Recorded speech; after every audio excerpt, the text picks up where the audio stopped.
출구 없는 극단 정치, 여기서 문을 열겠습니다. 구교영의 정치비상구 시작합니다. 안녕하십니까, 구교영입니다. 지난 목요일 22대 국회가 드디어 개원을 했습니다. 300명의 의원 개개인들은 주권자인 국민의 부름을 받아서 사회 곳곳을 살피며 입법 과제를 실천해야 합니다. 민의의 대리인인 동시에 리더의 면모가 요구된다고 할 수 있는데요. 오늘 토요 특별판에서는 리더의 조건을 주제로 김경일 아주대 심리학과 교수님을 모시고 이야기 나눠보도록 하겠습니다. 안녕하십니까, 교수님. 네. 안녕하세요. 아니, 총선 끝나고 이렇게 방송했었는데 그때로부터도 벌써 한 달 넘게 지났습니다. 네. 그렇네요. 한 달 거의 한 달 보름, 한 달 20일 내내. 그러니까요. 시간 정말 빨리 갑니다. 아니, 그 사이 저도 이렇게 유튜브나 여러 가지 방송을 보다 보니까 여전히 우리 교수님은 인기가 높으십니다. 그냥 저야 그냥 심리학자고요. 심리학자고 네. 그냥 심리학적인 이야기를 좀 드릴 뿐이죠. 네. 지난번에 이제 저희 구독자들이 좋아했던 부분이 뭐냐면 총선이 끝난 이후에 본인이 지지하는 자가 당선이 돼도 문제, 떨어져도 문제, 네. 그 양극단의 심리 현상에 대해서 해설을 잘 해주시고 어떻게 위로해야 되는지 설명해 주셨는데 오늘은 구성원과 리더, 그 조직 역학 전반에 대해서 좀 설명을 해주신다고요. 아무래도 뭐 정치든 아니면 뭐 기업이든 아니면 뭐 다른 사회 분야든 리더와 팔로워들의 관계는 무조건 생기기 마련이니까요. 저는 뭐 이렇게 생각하시면 어떨까 싶어요. 우리가 항상 리더십을 보면서, 하여튼 리더들을 보면서 나도 언젠가는 리더가 되는 거니까. 그리고 또 리더가 아닐 때는 또 따라가야 되는 또 그런 팔로워라고 보통 얘기하잖아요. 그러니까 이제 나의 인간관계를 배우는다라고 한번 생각을 해보면 어떨까 싶어요. 네. 좋은 접근인 것 같은데요. 네. 그 보니까 어쨌든 리더라는 거는 좋은 표상일 수도 있고 때로는 나쁜 표상이 될 수도 있을 것 같아요. 근데 이제 우리가 좋은 롤모델로서 리더를 따라가는 것, 그 나쁜 리더를 보면서 반면교사로 삼는 것, 두 가지 다 가능할 것 같은데 그 후자에 대해서도 교수님은 좀 이렇게 우리가 보고 배워야 된다 말씀을 하시더라고요. 이제 심리학자들이 많이 얘기하는 게 우리는 롤모델이라고 하면 항상 저렇게 살아야지, 저렇게 해야지, 저렇게 판단해야지 이런 것만 그 생각을 하잖아요. 네. 그런데 의외로 그건 이제 영어로는 이제 포지티브 롤모델, 그러니까 우리말로는 긍정적 롤모델이라고 하죠. 그런데 네거티브 롤모델, 그러니까 부정적인 롤모델도 내 인생에 주는 교훈은 많아요. 네네. 그러니까 나는 저렇게 하지 말아야지. 네, 나도 저렇게 해야지. 나는 저런 실수하지 말아야지. 뭐 이런 그 교훈을 주는 건 많죠. 그러니까 뭐 그분한테 굳이 그렇게 고마워할 필요까지는 없지만 그럼에도 불구하고 부정적 롤모델을 보면서 우리가 확실히 또 깨달아야 될 게 있죠.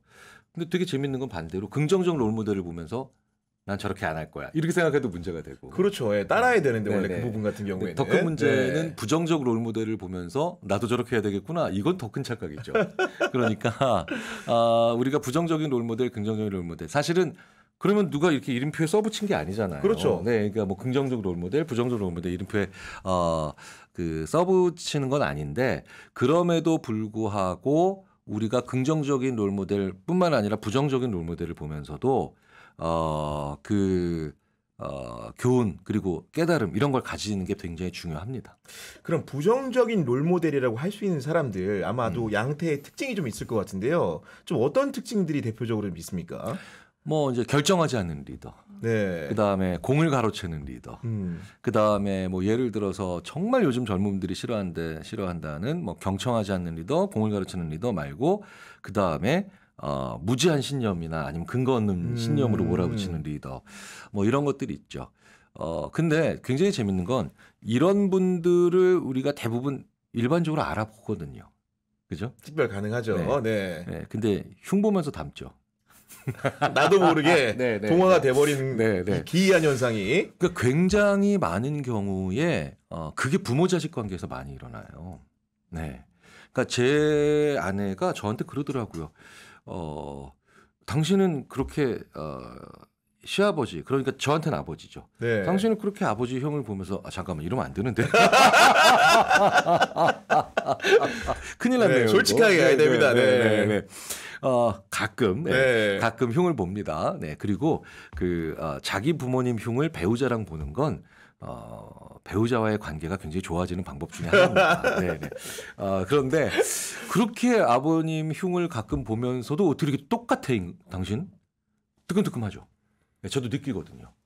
제가 가끔 저희 아버지의 짓궂은 장난 같은 거 똑같이 해요.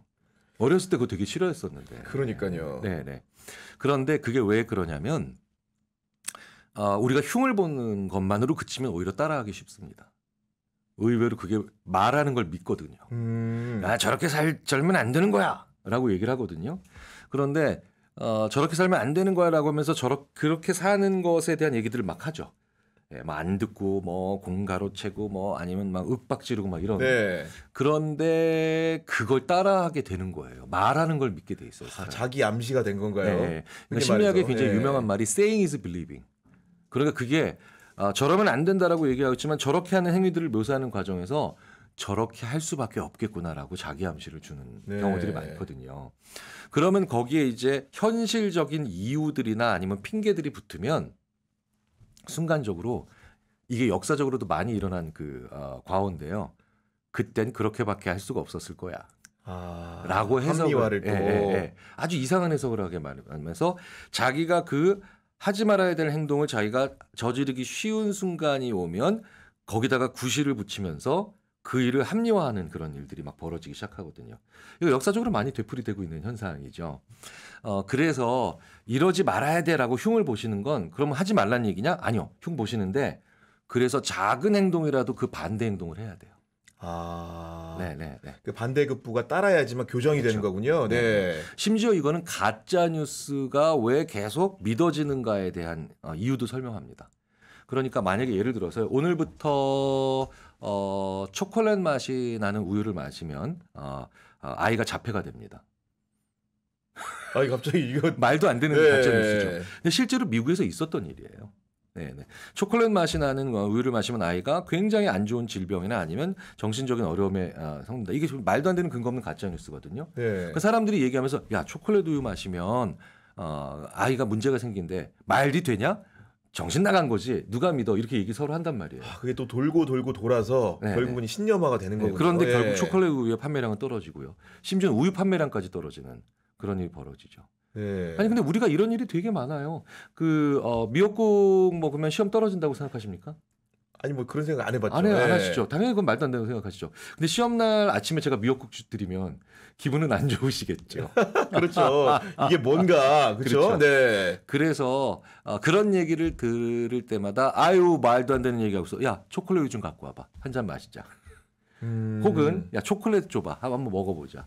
이런 사소한 행동으로도 그런 말도 안 되는 얘기나 아니면 내가 저 사람한테 하는 행동은 나쁜 행동이야라고 느낄 때마다 그 반대되는 좋은 행동, 옳은 행동, 정상적인 행동, 보편적인 행동을 조금이라도 해야 돼요. 근데 닮고 싶지 않은 리더가 있을 때 그거를 조직원으로서 거부하고 싶어도 그 권력의 그런 상하 관계가 존재하기 때문에 그걸 함부로 하죠. 특히나 인사 문제 같은 경우에 보면은 본인이 적재적소에 그런 인사를 하는 게 아니고 본인이 사람을 정해놓고 자리를 정하는 뭐 위인설관 같은 행태들이 좀 있잖아요. 그런 것 때문에 약자 입장에서는 뭐 사실 거부할 수가 없다 보니까 그 네거티브하게 생각을 하면서도 대응이 안 되는 그런 상황도 있는 것 같아요. 방금 전에 말씀하신 것처럼 적재적소해야 되는데 사람을 미리 정해놨다. 근데 그분들은 항상 그게 적재적소야. 좋은 인재를 네. 좋은 곳에 심는 거란 말이야 라고 생각을 하거든요. 그러니까 그분들이 말을 안 들어요. 여전히 그걸 적재적소라고 생각하시기 때문에. 그래서 적소적재해야 되거든요. 그러니까 뭐냐면 이 자리가 무슨 자리인지를 먼저 규정을 해야 돼요. 이 자리에 들어온 사람들은 이 자리를 해야 되는 사람들은 이런 사람이고 이런 능력이 있어야 되고 이런 건 좀 단점이라도 용인할 수 있으며 이 능력이 없으면 절대 안 돼. 기준을 제시하는 거네요. 그렇죠. 네. 그러니까 우리가 그 수많은 조직에서 보면 그 자리에 대한 규정이 아주 표피적이거나 그 사람이 할 수 있는 권한으로만 정의돼 있어요. 그 자리에 와야 되는 사람들은 이런 사람들이어야 되라고 하는 아주 좋은 정의가 없다고요. 그 자리를 정의 내려야 돼요. 제가 이제 자주 드리는 말씀입니다만 대통령에 대한 정의를 내려봐라고 하면 굉장히 많은 분들이요. 아직도 왕의 정의를 그대로 가지고 있어요. 민주주의가 됐는데도 네, 나라님이라고 하는 예, 그런 표현을 쓰거든요. 그 표현이 뭐 어떤 의미로 쓰셨는지에 대한 거는 좀 개인차가 있고 또 제가 느끼는 느낌과 다를 수도 있지만 대통령이 뭐야라고 하면 대부분 왕에 대한 정의를 얘기하는 분들이 너무 많아요. 아니죠. 대통령에 대한 정의는 달라야 되죠. 네. 사람마다 조금씩 다를 수 있지만 분명히 예전 것보다는 좀 더 발전된 것들이 있어야 되거든요. 그러면은 총리는 뭐여야 돼? 아니 부장은 뭐여야 돼? 그렇죠? 과장은 뭐여야 돼? 그 실장은 뭐여야 돼? 그게 의외로 그걸 물어보면 대답을 하는 사람들이 거의 없습니다. 네. 근데 제가 예전에 어떤 분을 만났냐면 한 기업의 회장님이신데 그 총괄관리실장을 이번에 염두에 두고 계시더라고요.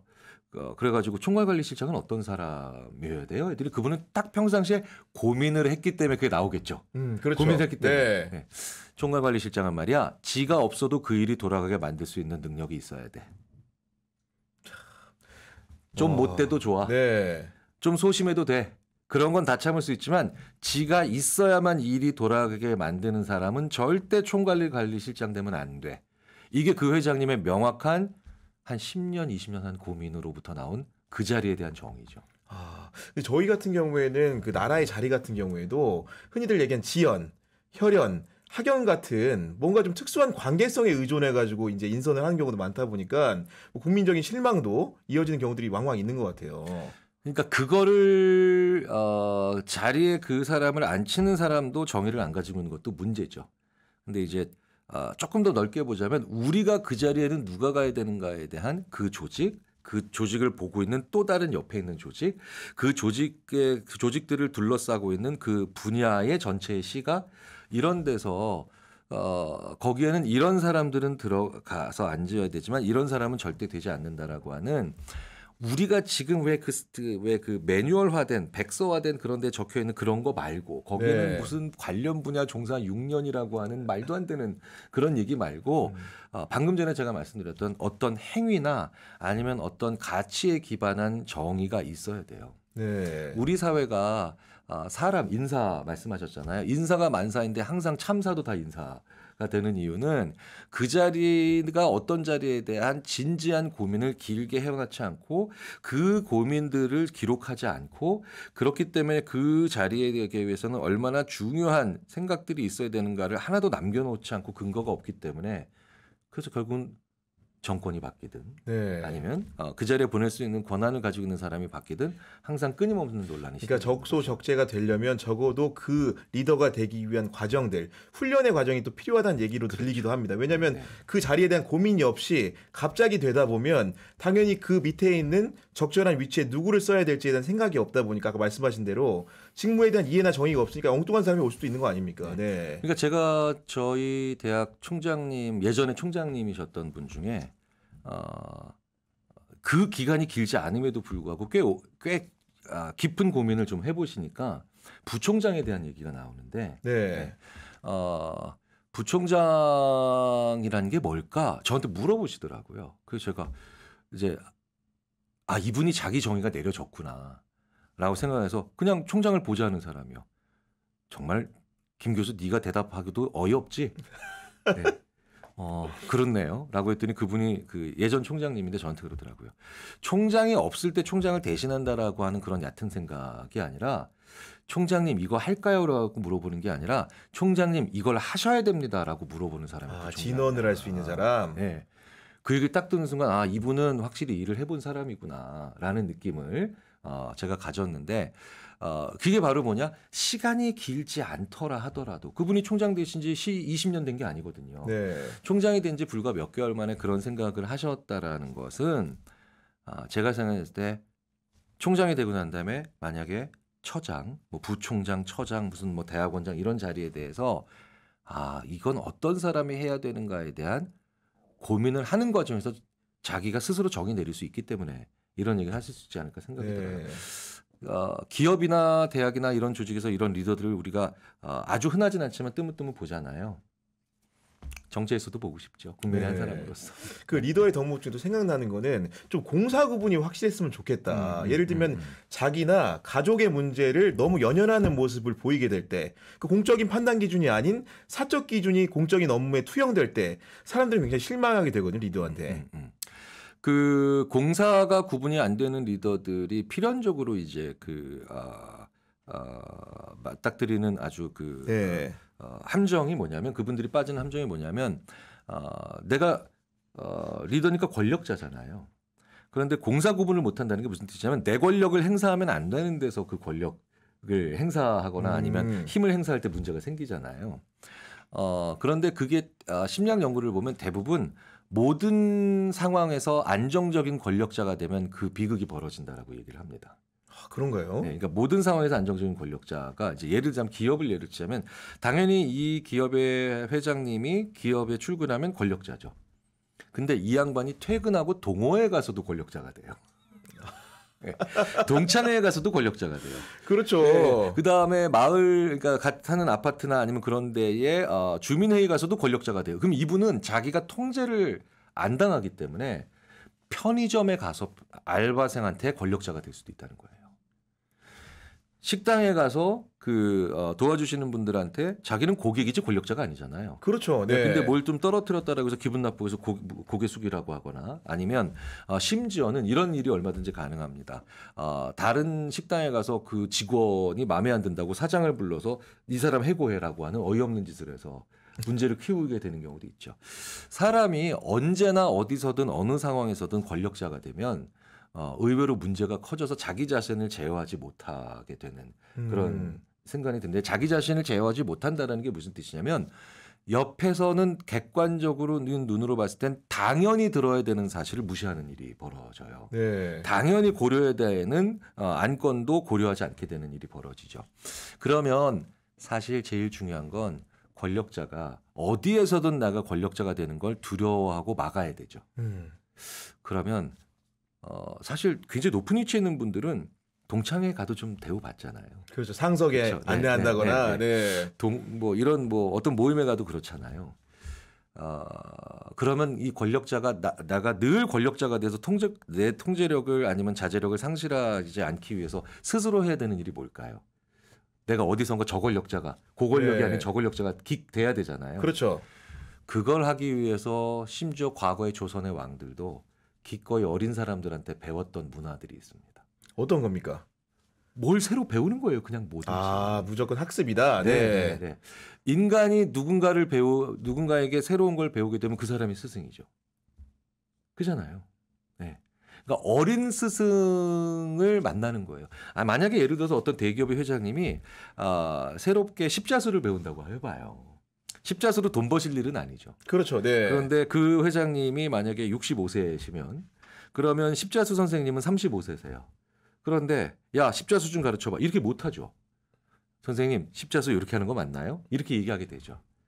그 과정에서 리더는 자기의 자제력, 자기의 경청 능력 그리고 자기가 할 수 있는 일들에 대해서 권한을 명확하게 인식할 수 있는 그런 것들을 다 가지게 돼요. 그래서 끊임없이 예전에 심지어 이렇게 민주주의 사회가 아닌 과거의 왕이 다스리던 시대에도 굉장히 많은 문화에서 왕이 누군가에게 배우고 심지어는 그 가르치는 사람이 왕보다 모든 면에서 어린 사람이 이미 되는 경우들을 많이 안전장치를 만들어 놨었어요. 그러니까 굉장히 오랜 시간 동안 폭군이나 아니면은 제어가 안 되는 왕들이 나오면 큰 비극이 벌어지니까요. 그래서 이제 네거티브 롤 모델에 대한 얘기를 지금 드리고 있으니까 어디에 계시던 리더분들은 내가 내가 너무 모든 면에서 사람들이 날 떠받들고 있는데 모든 면에서 내가 사람들한테 지금 말만 하고 있는데 안 듣고 그러면 내가 뭔가 새로 배워야 되겠다. 네. 네, 심지어 그 선생님은 나보다 좀 물리적인 나이가 어린 분이면 더 좋겠다. 라고 생각하시는데 그게 결국은 나의 비극을 막는 비결입니다. 근데 그런 생각에 이르기까지 그런 인사이트를 얻기까지가 굉장히 힘들 것 같다는 생각도 들긴 듭니다. 왜냐하면 그 주변에 좋은 참모가 있다면 그런 배움을 권하겠지만 그렇지 않을 경우에는 배우지 않고 권좌에서 계속 행세만 할 거 아닙니까? 그게 문제죠. 참 근데 인류의 사이클은 굉장히 재미있게도 그렇기 때문에 그런 말을 그런 말을 할 사람들을 옆에서 두지 않는 네. 리더들이 굉장히 강한 힘을 발휘하는 것 같지만 굉장히 빠른 속도로 자기 힘을 상실하고 심지어는 강제로 그 힘을 빼앗기는 경우도 되게 많은데 네.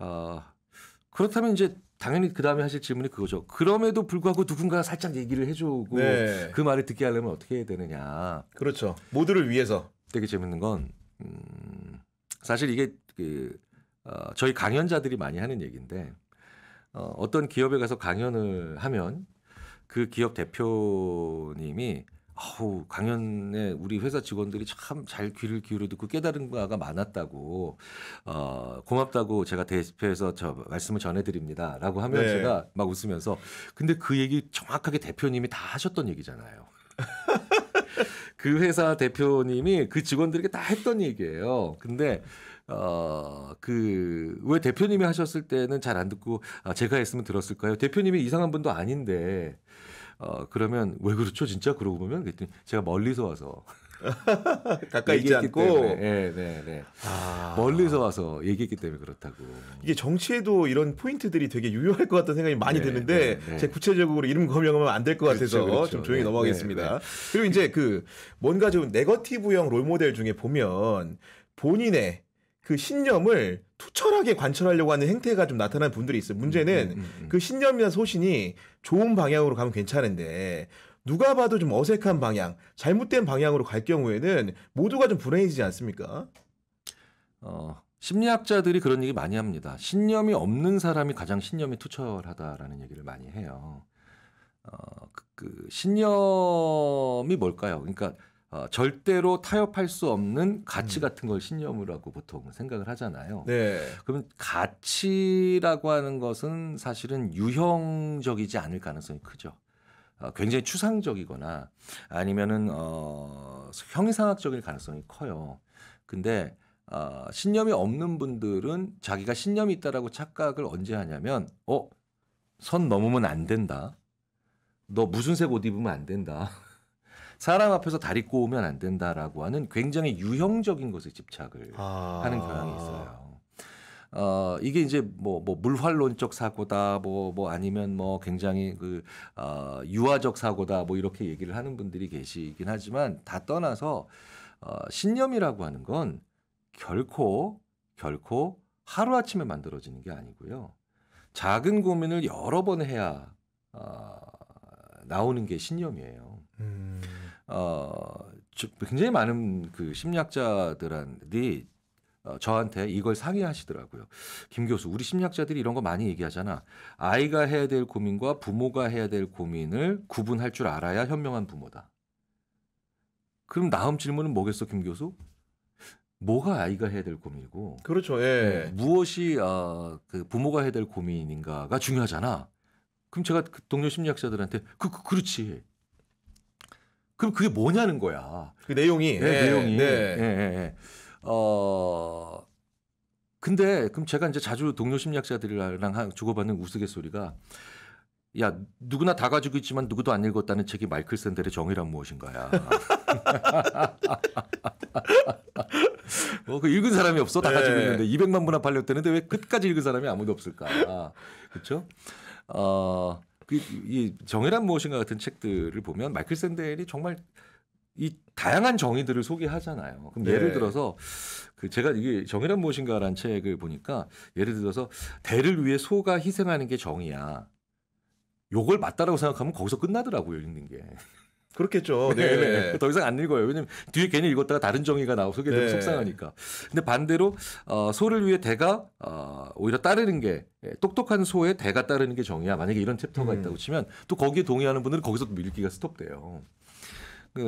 그래서 끝까지 읽는 사람들이 그래서 없다라고 이제 스포츠 이유를 제가 말씀드리는데 그래서 여담이지만 그래서 대학 교수가 쓴 책은 그래서 뒤부터 읽어야 돼. 이런 얘기 제가 많이 하는데 그 뒷부분에 가면 결국 마이클 샌델이 이런 얘기를 합니다. 이렇게 많은 정의들이 있어. 진짜 맞는 정의는 뭘까?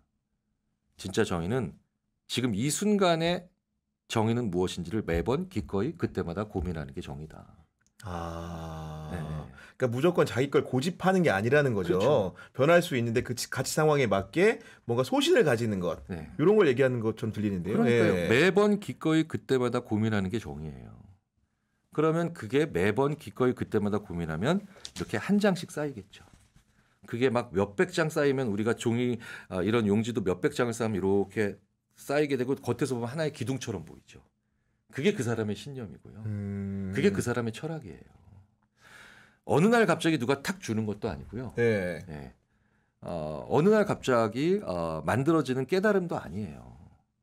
근데 되게 재밌는 건 그게 없는 사람이 신념이 없겠죠. 없겠죠. 네. 그러니까 그게 없는 사람은 그러니까 매번 기꺼이 그때마다 고민하지 않고 원칙과 소신이라고 하는 이상한 용어를 네, 써가면서 틀을 빌어서, 생각을 안 하고 그다음에 그 고민을 오히려 부조리하다고 보게 만들죠.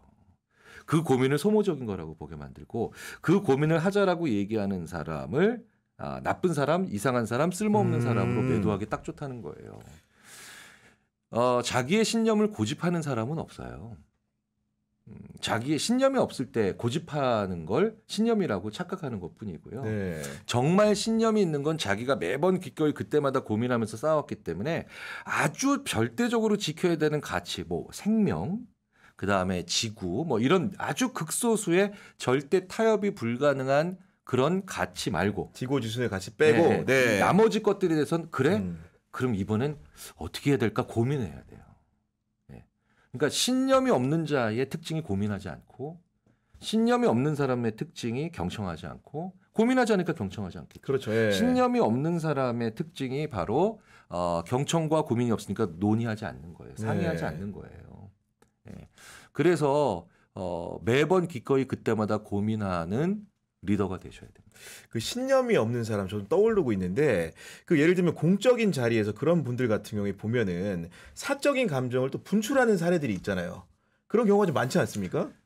그리고 그 사적인 감정이 나왔다라는 건 대부분 어떤 걸로 나오면 막말과 욕설로 표현이 되죠. 왜냐하면 공적인 자리에서 막말과 욕설을 하면 안 되잖아요. 원래 금기시 되는 거죠. 원래는. 네. 그러니까 제가 만약에 이제 구규영 기자님한테 지금 이게 공적인 자리인데 갑자기 사적인 자리라고 제가 착각을 해가지고 오늘 헤어스타일 왜 이렇게 후져? 방송은 잘 될 것 같은데. 그럴 수 있구나.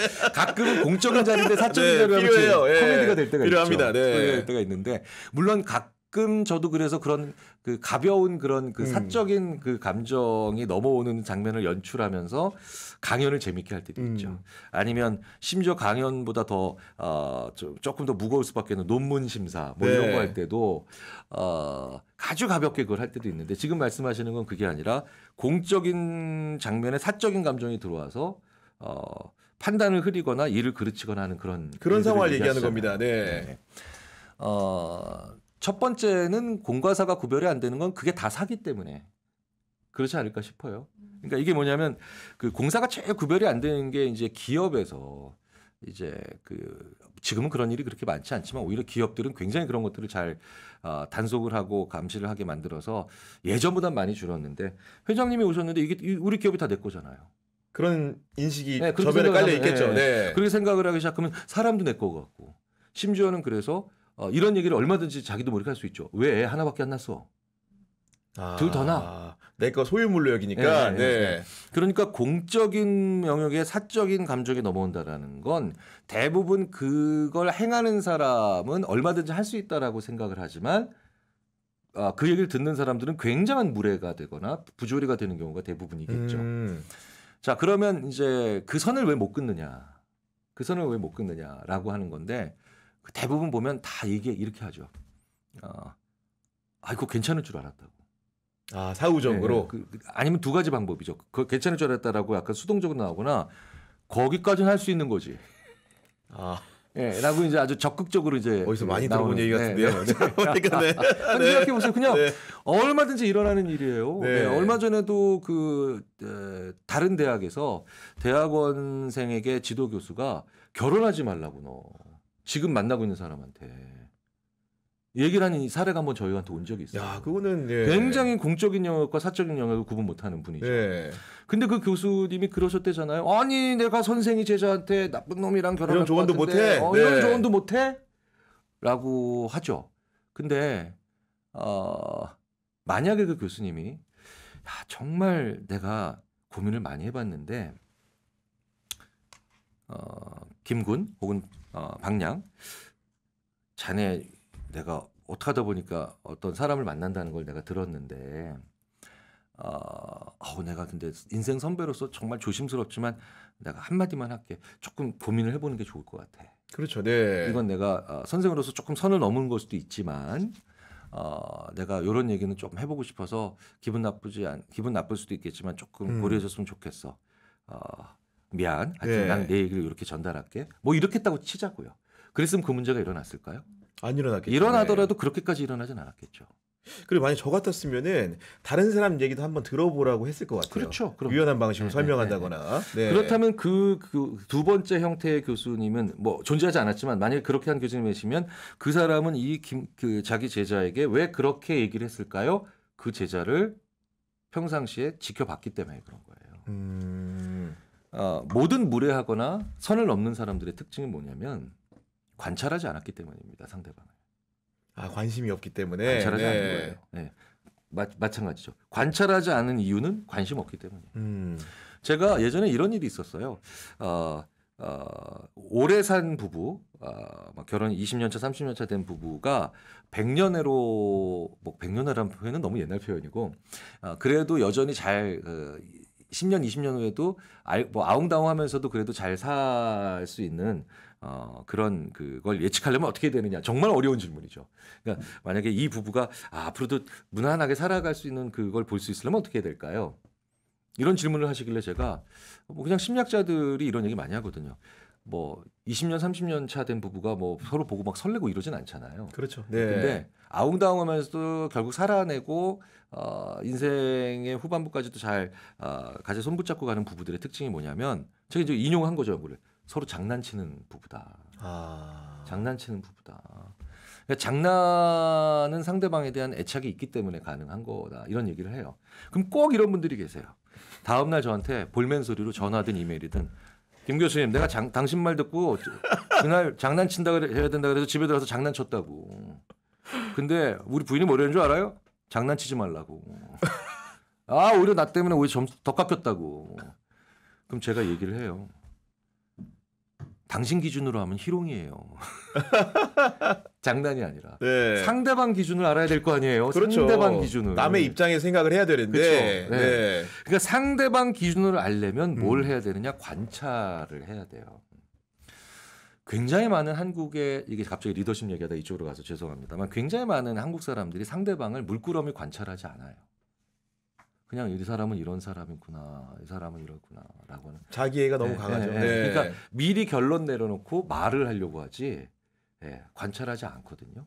근데 되게 재밌는 건 새로운 동네 이사를 가면 적응을 잘하는 아이들의 특징이 뭐냐면 적응 못하는 친구들의 특징을 먼저 얘기해 보면 쭈뼛쭈뼛대는 친구들도 있겠지만 적응 못하는 친구들 의외로 대부분 상당히 많은 아이들이 가자마자 먼저 말해요. 자기 얘기부터. 놀이터 얘기 딱 해서 야 나 어서 온 누군데 여기 같이 놀래 막 이러고 있으면 애들이 대부분 뭐야 이거. 근데 조금 적응을 잘하는 친구들은요.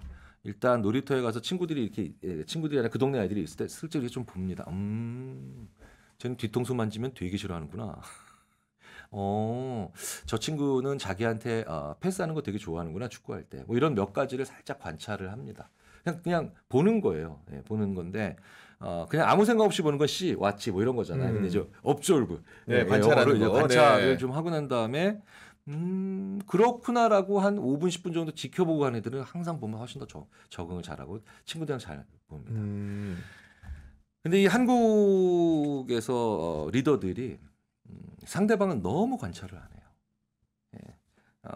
뭐 정치인들은 국민들을 그다음에 뭐 기업에서 소위 말하는 리더들은 자기 팔로우들을 학교에서도 선생님들이 예전보다는 좀 많이 관찰하시는 것 같다. 선생님들께서 분명 관찰을 많이 하시는데 의사 선생님들도요.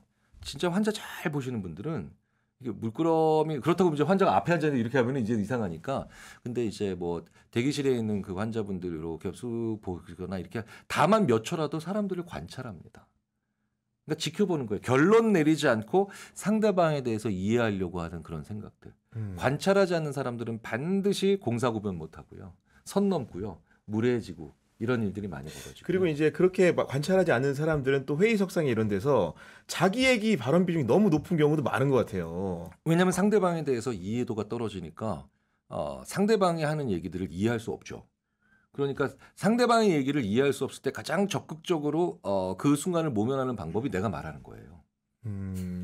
그 중간도 잠깐의 그런 공백도 못 참아요. 또 그런 그렇죠. 분들의 특성이. 예. 네. 그러니까 제 주위에도 보면 네. 그 굉장히 활발하고 말 많이 하는 분인 것 같지만 굉장히 부끄럼 많이 타고 그 다음에 당황해하는 걸 싫어하는 사람. 그럼에도 많이 당황해하는 사람.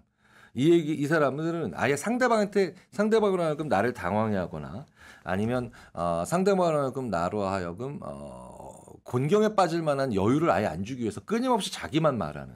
예. 이런 거 이제 저희들이 이제 언어의 독재자라고 이제 언어의 표현을 독재자. 하는데, 네. 많아요. 회의의 독재자 많고. 예. 그러니까 만약에 예를 들어서요. 20살, 30살 나이 차이가 나는 아주 젊은 직원들에 대한 이해도가 높은 그런 그 임원들은요.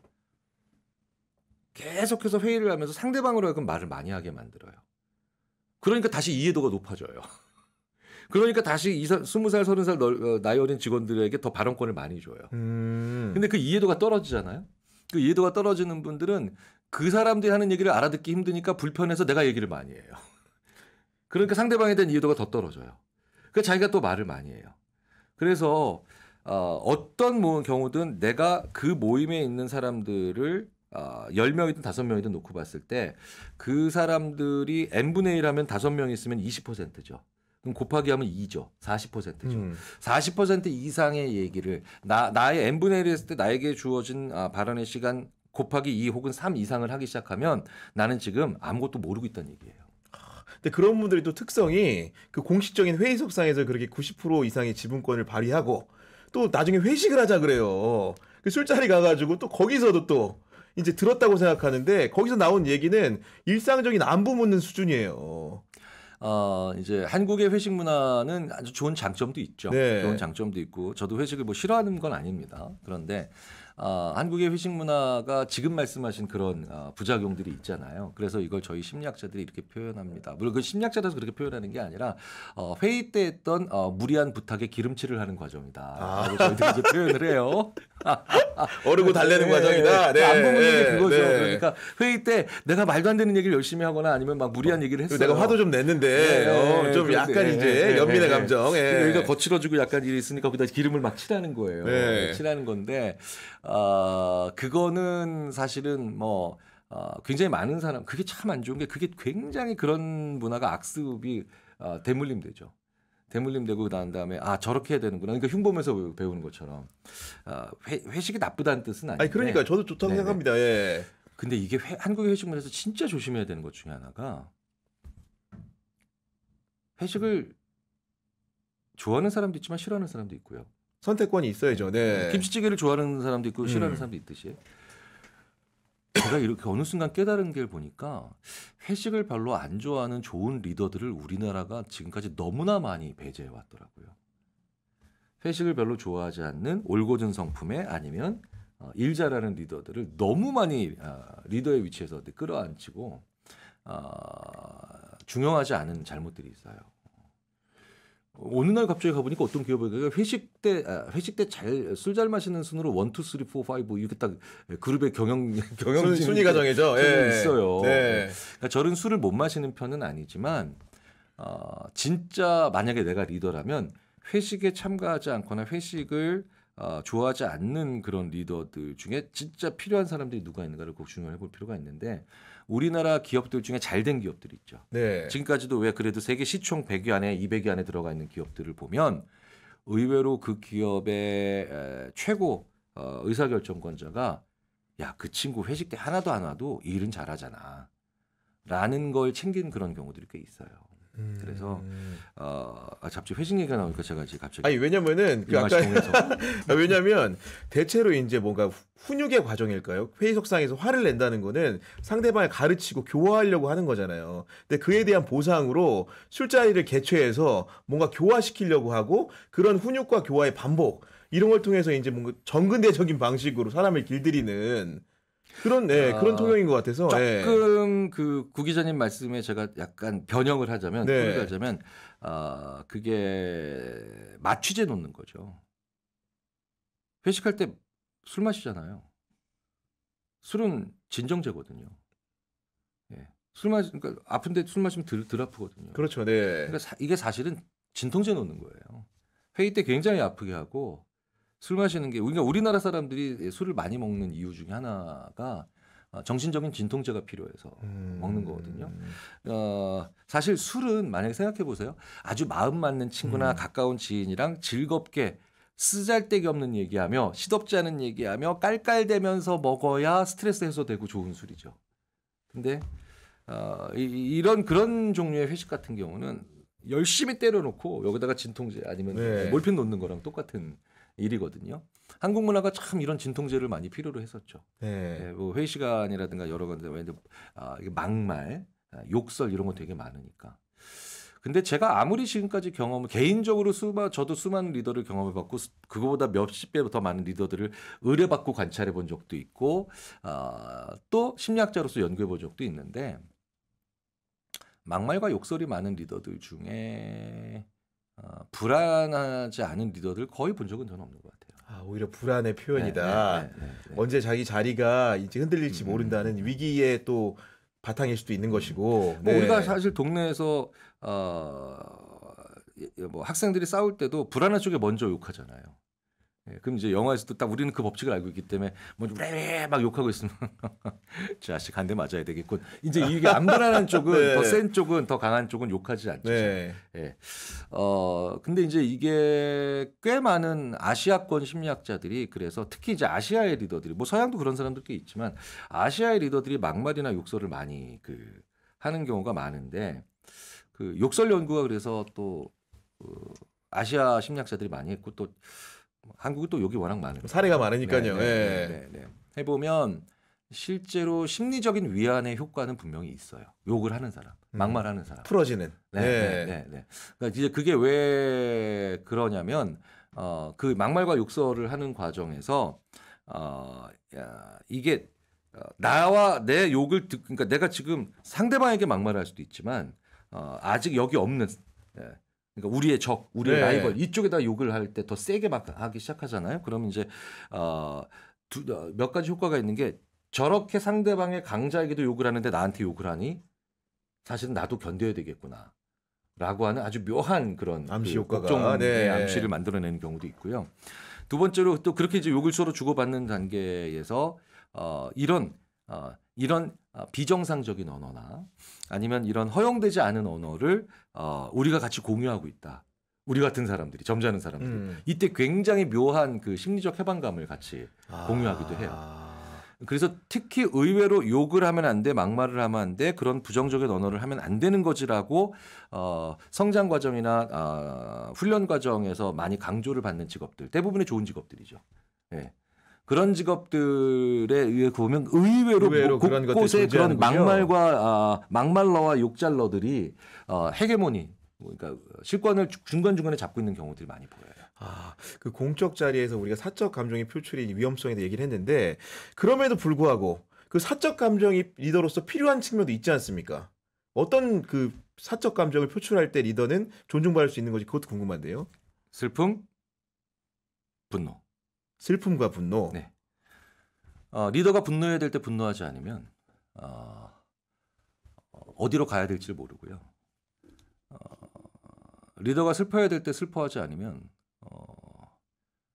뭘 해야 될지를 모릅니다, 사람들이. 분노와 슬픔 같은 경우는 마땅히 느껴야 될 때 생각해 보세요. 나는 너무너무 슬픈데 상대방이 그 왜 슬퍼라고 하면 너무너무 우리가 혼란스럽죠. 싫어지죠 또. 네. 마땅히 분노해야 될 모든 상황에 리더는 분노하지 않고 그냥 코 비고 있다 만약에 밥 먹고 있다. 그럼 정말 그것도 마찬가지로 우리가 역으로 분노하죠. 이런 감정들은 마땅히 리더가 분노해야 될 때 분노하지 않을 때 우리는 굉장한 거부감 느끼고 우리 지난 수십 년간의 사건도 마찬가지죠. 우리 모두가 너무너무 슬픈데 리더가 슬퍼하지 않거나 가짜로 슬퍼하고 있다라고. 뭐 참사가 발생했을 때라든가요. 그때 굉장히 이제 우리가 좌절하죠. 근데 리더가 불안해하는 건 그렇게까지 표현하시면 안 돼요. 리더는 불안해도 불안하지 않은 척은 하셔야 돼요. 근데 되게 재밌는 건 불안한 리더가 욕을 많이 하는 경우들이 많기 때문에 우리가 자꾸 그래서 불안해지는 거예요. 리더가 막말이나 욕을 한다라는 거를 하시면 우리 리더도 불안해하고 있구나라고 느끼기 때문에 그래서 이게 전반적으로 우리가 힘들어지는 경우가 많거든요. 슬픔은 소중한 걸 잃었을 때 느끼는 감정에 네. 가깝고요. 분노는 그 소중한 걸 내가 사고나 아니면 이렇게 해서 잃은 게 아니라 누군가가 소중한 걸 뺏어갔을 때 느끼는 감정입니다. 슬픔과 분노 모두 소중한 것이 있는 사람들이 느낄 수 있는 감정이에요. 근데 소중한 게 없어요. 예. 이런 사람들은 슬픔과 분노를 느끼지 않아요. 그럼 소중한 게 없다라는 건 뭐냐면 이미 소중한 걸 다 달성해서 그럴 수도 있지만 앞으로 계속해서 지켜야 될 만한 게 없는 사람들이 지켜야 되는 소중한 것 그런 게 없는 사람들이 보통 잘 느끼지 않는 감정이죠. 그 소중한 게 뭔지 모르는 사람들도 그래서 이런 패턴을 많이 보여요. 이제 우리가 이제 모든 재벌 2세들이 그런 건 절대 아닙니다. 사실 제가 만나본 그 많은 큰 부를 이룬 사람들의 자녀들은 오히려 워낙에 많은 훈련을 받아가지고 오히려 약간 제가 봤을 때 옆에서 안쓰러운데 가끔 우리가 이제 일반적으로 상상할 수 있는 막 이런 용어 써도 되나? 개차반 이런 용어 써도 되나요? 무도한. 무도한 그런 2세, 3세들 있잖아요. 이런 3사들이 그래서 보이는 항상 행동이 뭡니까? 그래? 버려. 그거 다시 사. 그러니까 우리한테 소중한 걸 소중하게 생각하지 않는 거죠. 그렇죠? 그러니까 소중한 게 없는 사람들이 슬픔과 분노가 없어요. 그러면 그래서 리더가 사적 감정일 수도 있겠지만 분노나 슬픔 같은 거를 제대로 보이지 않잖아요. 그러면 우리가 어떤 식의 궁극의 불안으로 가느냐? 우리를 소중하게 생각하지 않나 보구나. 우리와 슬픔과 분노라는 감정을 공유하지 않으면 우리를 소중하게 생각하지 않는구나. 저는 개인적으로 예전에 사소한 접촉 사고가 났는데 상대방 운전자가 제 아내에게 굉장히 심한 말을 했어요. 제 아내가 운전자였는데. 근데 제가 이제 근처에 있다가 나왔는데 제 아내한테 욕설을 하길래 제가 당연히 어떻게 했습니까? 제 소중한 존재에게 욕설하니까 분노했겠죠. 그러니까 그렇죠. 제가 이제 눈이 돌아갔어요. 눈이 돌아가서 그분이 제 아내에게 했던 욕의 한 10배 정도를 제가 했죠. 돌려주셨군요. 뭐 하고, 그러니까 욕으로. 전 제가 욕 그렇게 잘하는지 몰랐어요. 리더의 자격이 충분하신데요.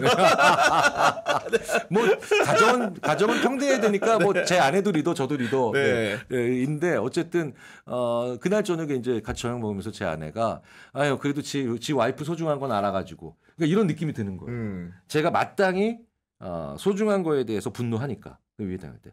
그러니까 분노해야 될 때 우리가 그거 왜 분노하냐? 이러면 진짜 나를 소중한 파트너로 생각하지 않는구나. 그래서 느끼는 거거든요. 맞아요. 네. 근데 반대로 그런데 엉뚱한 데서 분노를 해버리면 사람들이 공감이 안 되는 영역에서 그건 분노라고 저희들이 안 봐요.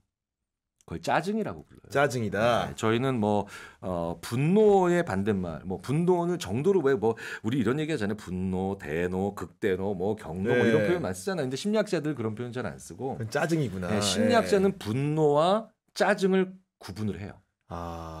근데 우리가 얘기하는 굉장히 많은 리더들이 우리가 분노하셨다고 표현하지만 그건 심리학자들이 보면 이리테이션 뭐 이렇게 해가지고 짜증이에요.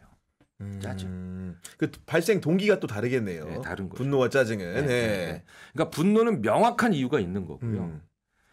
짜증은 뭐냐면 그 이유가 싫은 거예요, 그냥. 그러니까 내가 시켰는데, 봐라, 이틀 지나서 이렇게 안 되네, 이런 거잖아요. 네. 저는 그래서 제가 개인적으로 의뢰받은 케이스, 그러니까 제가 뭐 의뢰받았다는 건 사건을 의뢰받았다기보단 어떤 분의 리더십에 대해서 정확히 좀 모니터링을 해달라라고 의뢰받은 경우에는 제가 그분의 표현을 그분 굉장히 우리 화를 내신다 요즘 분노하셨다 뭐 경노하셨다 이렇게 표현하잖아요. 그럼 제가 그렇게 얘기해 드려요. 그거 짜증이라고 바꿔서 얘기해 보세요. 그러면 그분이 왜 그러는지 이해가 되실 겁니다라고 하면 굉장히 많은 분들이 얘기를 합니다. 그러면 그럴수록 공적인 이유보다는 사적인 원인을 많이 찾으려고 할 것 같아요. 짜증이라고 표현되는 순간에 그렇죠. 그 사람의 심기를 누가 건드렸는가, 내 결정을 왜 안 따라 저렇게 반응하는 것인가, 이런 생각 들 것 같거든요. 그렇죠. 그러니까 짜증은 우리가 보세요. 제가 한번 미국 심리학회 이걸 참조를 할 만한 데가 거기가 제일 데이터베이스가 잘 돼 있어서 보면 그 짜증이라고 하는 표현을 주로 넣으면서 어떤 칼럼들을 주로 미국 심리학자들과 유럽 심리학자들이 썼나 검색을 해보니까 제일 많이 나오는 그 연관 검색어가 뭔지 아세요? 뭡니까? 사춘기. 아, 질풍노도의 시기에 정말 이유 모를 짜증이 이렇게 폭발한다는 거죠. 예. 아직 약간 성숙이 덜 된 거죠. 그분이 인간적으로 성숙을 얼마나 했나 안 했나는 제가 알 수가 없어요. 네. 알 수가 없는데 문제는 리더로서의 성숙이 안 돼 있는 분들, 그 포지션에 성숙이 안 돼 있는 분들. 자 보세요. 제가 예를 들어서 그 얼마 전에 어떤 분이 재건축 조합장은 워낙에 조율을 많이 해야 되기 때문에 심리학자가 해야 된다. 그런 얘기를 한번 하셔가지고 제가 그날부터 나 앞으로 직업 하나 더 생겼어. 재건축 조합장 할 거야. 라고 농담을 하고 다니는데 근데 정말 제가 재건축 조합장을 할 수 있는 자격이 없죠. 왜? 아무것도 모르니까. 고민도 안 해봤으니까. 그러면 제가 재건축 조합장이 됐어요. 근데 진짜로 누가 시켜서. 덜컥 됐다. 예. 덜컥 됐어요. 그러면 제가 처음엔 어리둥절하겠죠. 근데 제가 그 이후에 벌어지는 일들에 대해서 일어난 일련의 사태에 대해서 분노할 수 있을까요? 분노 못해요. 그렇죠. 예. 짜증내는 거예요. 제가. 네. 네. 모르니까 짜증이 모르니까. 네. 왜 사춘기란 단어가 이렇게 자꾸 연관 검색으로 나오냐면 아직 잘 모르니까. 아직 거기까지 성숙을 안 했으니까. 네, 그런 거예요. 그러니까 그 포지션에 아직 내 성숙도가 떨어지면 반드시 나는 게 짜증이에요. 저는 그래요. 예를 들면 리더가 뭐 짜증을 낼 수도 있다고 생각해요. 가끔은. 물론 그렇죠. 가끔은 네. 자기 말 뜻대로 안 될 때 뭐 저도 오늘 네. 짜증을 3번이나 냈는데. 표출이 될 수 있는데 네. 문제는 그 이후에 사후의 수습이 또 중요하잖아요. 예를 들면은 정말로 그 사적 감정을 추스를 수 있게 하는 공적인 대중을 달래는 사과나 용서도 잘해야 되지 않습니까? 근데 우리 리더들은 왜 이렇게 사과나 용서에 그 관대하지가 않은 겁니까? 뭐 제가 늘 말씀드리지만 그 예전에 어떤 분이 저한테 물어보시더라고요. 저보다 뭐 인물도 별로 안 좋고 저보다 뭐 그렇게 뭐 꼭 재산이 많이 필요한 건 아니지만 30대 중반인 분이 저보다 인물도 별로 뭐 말주변도 그렇게 뭐 가진 것도 근데 그 친구는 참 이성을 자주 만나고 많이 만난다고. 예. 그럼 제가 그 사람한테는 어떤 심리적인 어떤 그런 기법이 있을까요? 물어보면 제가 드릴 수도 있고 그 심리학자가 뭐 필요합니까? 그럼 많이 해봐서 그래요. 많이 해봐서 그런 거잖아요. 네. 사과나 거절이나 감사나 이런 매일매일 잘 하지 않는 것들 있죠. 매일매일 사과하진 않거든요. 감사는 좀 자주 하죠. 우리가 뭐 감사합니다. 고맙습니다 작은 일에도 하니까. 하니까. 네. 근데 자주 안 한 걸 하는 게 언제 제일 어려운지 아세요? 마음 먹고 할 때 제일 어려워요. 자주 하지 않는 일일수록 마음을 먹고 해야 될 때 제일 생각이 많아지니까. 그렇죠. 네. 네. 그래서 이게 자주 하지 않는 행동은 마음 먹고 해야 될 때 잘 안 되는데 그럼 결국 무슨 얘기냐 안 했다는 얘기예요. 평상시에 사소한 경우에라도. 두 번째가 말하면 지쳐 있을 때 절대 안 나와요. 자주 하지 않은 행동. 왜냐하면 지쳐 있을 땐 루틴한 게 잘 나오거든요. 그래서 평상시에 사과, 거절 이런 것들은 필요할 때마다 자주 해야 돼요. 자주 해야 되는데 여기서 되게 중요한 게 있어요. 내가 분명히 가져야 되는 게 있기 때문에 하는 사과와 분명히 내가 취해야 되는 이득이 있을 때 해야 되는 거절, 뭐 사과 이런 것들은요. 그거는 거의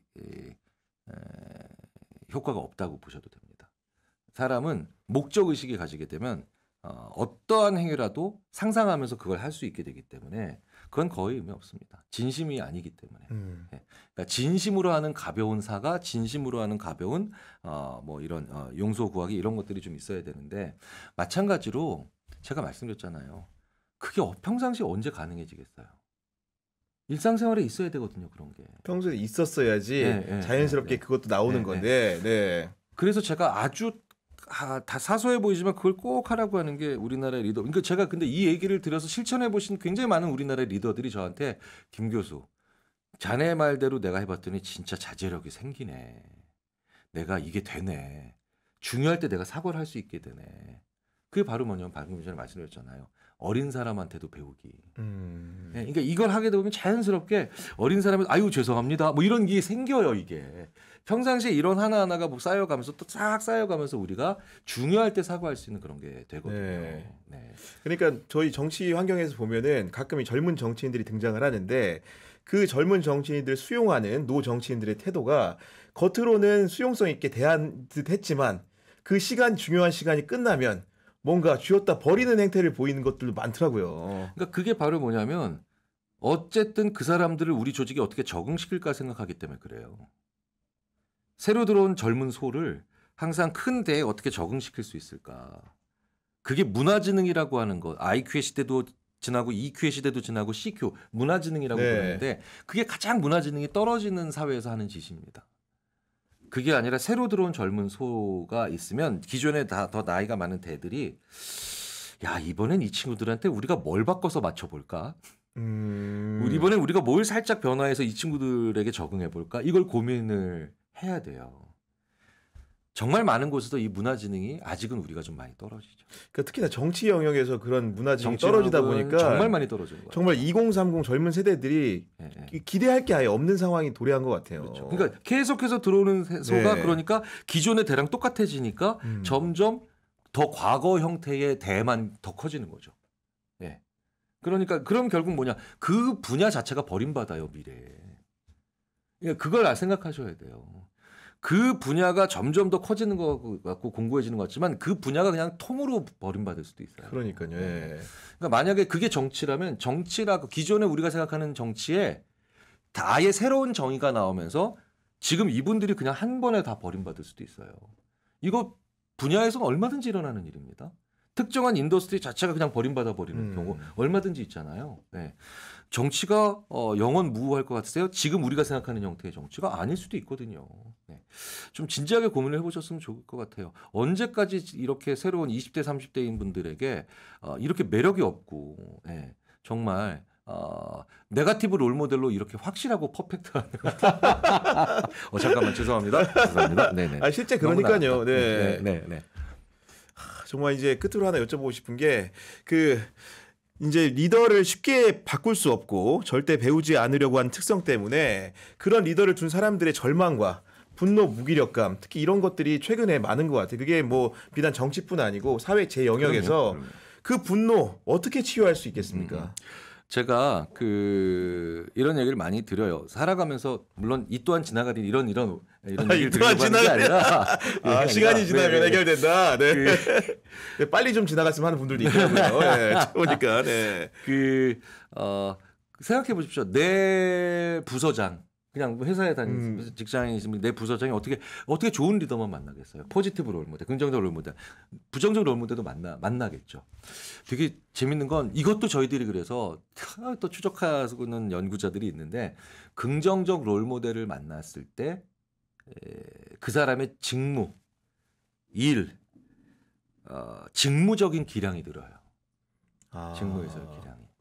그런데 부정적인 롤모델을 만났을 때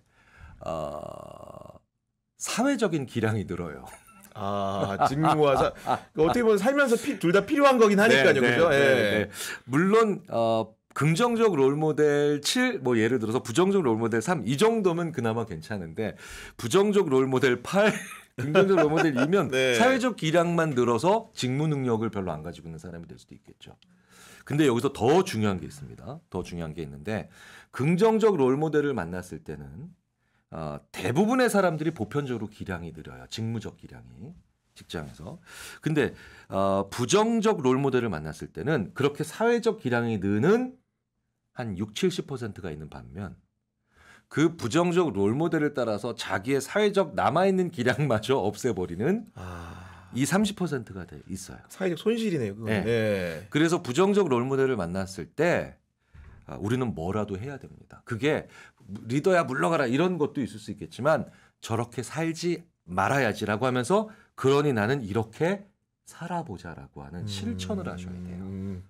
정말 희망과 위안이 되는데요, 갑자기. 네. 이래서 내가 좋은 습관, 나를 성장시킬 수 있는 그 사람의 하지 않는 나만의 방식을 실천해보자. 지금이 만약에 부정적 롤모델로 네. 내가 힘든 순간이시라고 생각하시면 지금이 바로 작은 새로운 것들을 실천하고 시작하시는 순간으로 삼으셔야 됩니다. 네. 그 김경일 교수님과 함께 이제 리더에게 필요한 리더십에 대해서 여러 가지 들어봤는데 정말로 정치 제 프로그램을 제가 운영하고 있지만은 공감되는 바가 너무 많았습니다. 네. 저 정치 얘기 한마디도 안 했는데요. 네, 한마디도 안 하셨는데 저는 매 상황과 조언들이 네. 그 정치에 대입이 되면서 이것들을 정치인들이 알고 지킨다면 특히나 그 젊은 사람에게 배우라는 얘기 있잖아요. 그럼 인내심도 길러지고 뭔가 사람에게 관대해지고 경청할 수 있고 소통할 수 있다라는 이거는 우리나라 정치인들이 꼭 알아야 될 것 같아요. 특히 높은 권좌에 있는 사람일수록. 정말로 그렇게 생각합니다. 네. 저도 제가 잘 못하는 걸 지금 말씀드렸는데 네, 저도 노력 일단 중입니다. 저도 그리고 하나 반성했던 게 이게 정치인 뭐 기업 CEO 주로 이제 말씀하시겠지만은 작은 가정을 운영하는 그렇죠, 저도 그렇죠. 네, 좀 네. 이렇게 좀 네. 학습을 해야겠다. 이런 생각을 하는 반성을 하는 시간이었습니다. 앞으로도 다양한 사회 현상을 우리 교수님 모시고 함께 대화 나눌 시간을 갖으면 시간을 고대하면서 오늘은 이만 마무리하도록 하겠습니다. 지금까지 김경일 아주대 심리학과 교수님과 함께했습니다. 구교영의 정치비상구는 월요일 오후 4시 또 여러분들을 찾아뵙도록 하겠습니다. 지금까지 시청해주셔서 감사합니다.